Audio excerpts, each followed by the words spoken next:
Having looked at the idea of the gradient, so again, the gradient being the package of the gradient of a function f being the x partial derivative and the y partial derivative just put together in a vector, we're going to turn our question around from what we would have seen before with the directional derivative. The directional derivative would have said, if I go in this direction, I will get a slope.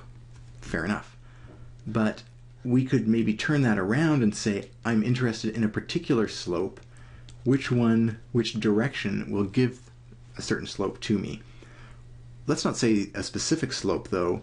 Let's talk about the largest positive slope. Okay? So I'm standing on a hillside, and just imagine yourself in the lush fields of somewhere with mountains, because we want some slopes going on, so not Saskatchewan, and turn yourself in a circle. There's going to be some direction where if you take a step, a small step, you're going to go uphill the fastest, or it's going to be the steepest uphill. One of the directions is going to have that property. That's what we're looking for here, the direction which has the largest positive slope. Okay, well, how do we find out what that would be? Well, we want to get a directional derivative because we have a direction that we're picking here. And we said before, I'll use the alternate symbol here as well, that's the gradient of f dotted with the vector u. So if we knew what u was, we'd be able to calculate this. Now we have a different goal. We want to choose u so that this derivative is maximized. Okay. Notice this is fixed. Once you know what f is and you know what the point is, this gradient is done. It's a number, or it's a vector rather, and there's nothing else we can do. The thing we get to control is our spinning around on a point on our slope and saying, well, which direction is going to be the steepest direction? All right, so we're going to choose u so that this is maximized. Well, we could do some fancy calculus differential stuff, but I think we can see an easier way here because the dot product has a definition that works wonderfully with this. We're doing a dot product, and we can use the angle definition for that,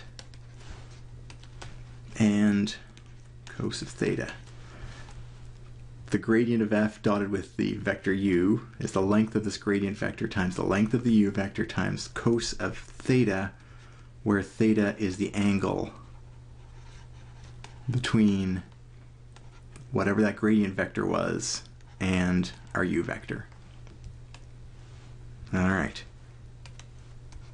Again, what can we control and what's fixed? The gradient's still fixed. The length of the u vector is even better than fixed. U is a what kind of vector? A unit vector. So its length is always 1. And then the last thing we can determine here is the value of the cosine. That's what we get to pick. So again, if we have a fixed gradient direction, what we get to pick is where u is in relationship to that vector. And if we want to maximize this, to maximize the slope, these two things are fixed or equal to 1, we must maximize cos of theta. And if we're going to maximize cos of theta, what angle gives cos the maximum value? An angle of 0. Cos of 0 is 1, and that's the biggest cos can ever get. So if we talk about theta being the angle between the direction we do travel in and this gradient vector direction, the single best direction, or best is a bit misleading, the direction that gives us the largest slope value, that's the steepest uphill direction, is actually the same direction as the gradient. So, gradient-based definition, to determine the direction of maximum slope. So if we move, this is our choice, in the direction specified by the gradient, So this new vector that we just invented, being a package of these two derivative values, if we move in that direction, that will be the steepest uphill direction. That will be the steepest uphill path, at least for a small step, at our point AB, wherever that happens to be. So if I'm at the point AB here, and I spin around in a circle, there's going to be an uphill direction, and it's going to turn out from the calculus side that it's the same direction as the gradient points in. That's a pretty big discovery. Let's see if we can work with that some more. A little more detail here, a nice box form of that if you're looking for a summary sheet. So the gradient of f at AB is the direction, or points, or the direction of the gradient is also the direction of maximum increase of the function, which is code for steepest uphill slope.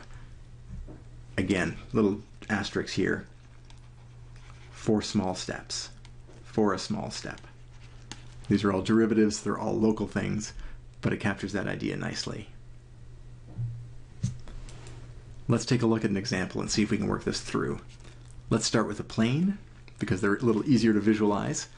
We've got a plane, and it has an x slope of 1 and a y slope of 2. We'll see that in a second. And we're going to talk about the point 1, 1.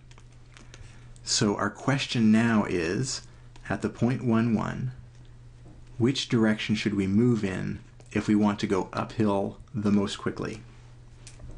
Well, we just said the gradient's the way to do that. Following the direction of the gradient of, well, I better give this a name. Let's call that f of xy. Following the gradient of f at 1, 1 will move us uphill the fastest.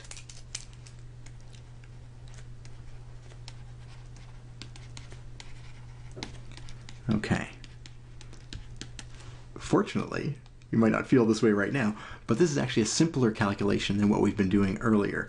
The directional derivative had a whole bunch of ingredients. This one is just the gradient, and the gradient turns out to be very straightforward to calculate. It's just the two derivatives. The x derivative, which would be 1, and the y derivative, which would just be 2. We put those together and get our gradient vector of f is equal to 1, 2. Yeah, 1, 2. Sorry, I was going to say 1, 1. 1, 2.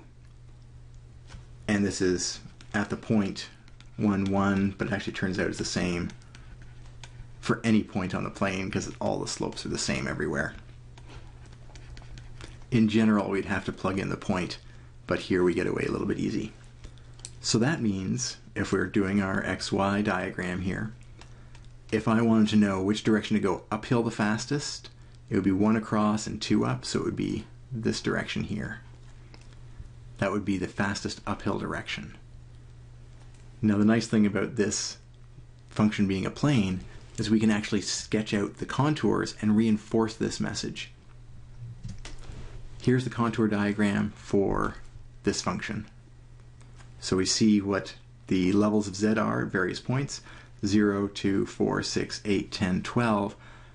We would see that going in this direction is going uphill in general. But now we look at the point 1, 1 right here.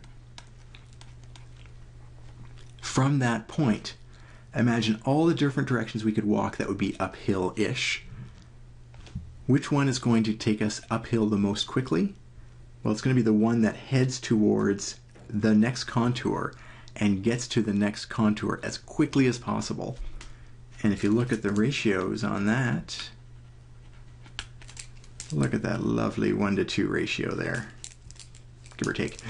1 to 2, that is going to point us in the direction towards this 8 contour, and it'll get us uphill as quickly as possible. Think of slopes.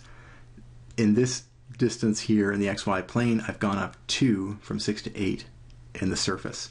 If I went any other direction, it would take me a little bit longer on the map, and so a little bit longer walk in xy to go from 6 to 8 on the height. Same thing for this side. The one that's going to get me, the direction that's going to get me uphill the fastest is this path directly towards the 8 contour, and that happens to be exactly what we found with the gradient vector.